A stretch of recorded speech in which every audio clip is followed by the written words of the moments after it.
தமிழ்நாட்டில் ஆளுநர் பங்கேற்கும் நிகழ்ச்சிகளின் தொடக்கத்தில் தமிழ்த்தாய் வாழ்த்து பாடுவதை உறுதி செய்ய வேண்டும் என்று வலியுறுத்தி ஆளுநர் ராஜேந்திர விஸ்வநாத் அர்லேக்கருக்கு இண்டி கூட்டணியைச் சேர்ந்த தமிழக எம்பிக்கள் 21 பேர் கடிதம் எழுதியுள்ளனர்.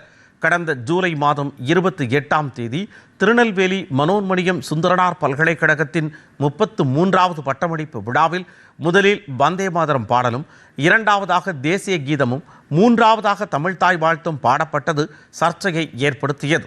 இது தொடர்பாக இண்டி கூட்டணியைச் சேர்ந்த தமிழக எம்பிக்கள் 21 பேர் ஆளுநர் அர்லேக்கருக்கு கடிதம் எழுதியுள்ளனர். அதில் தமிழக பல்கலைக்கழகங்கள், அரசு கல்லூரிகளில் நடைபெறும் பட்டமளிப்பு விழாக்கள் உள்ளிட்ட நிகழ்ச்சிகளின் தொடக்கத்தில் தமிழ்த்தாய் வாழ்த்தையும், நிகழ்ச்சியின் நிறைவில் தேசிய கீதத்தை பாடுவதை உறுதி செய்ய ஆளுநர் மாளிகை தெளிவான வழிகாட்டுதல்களை பிறப்பிக்க வேண்டும் என்று வலியுறுத்தப்பட்டுள்ளது.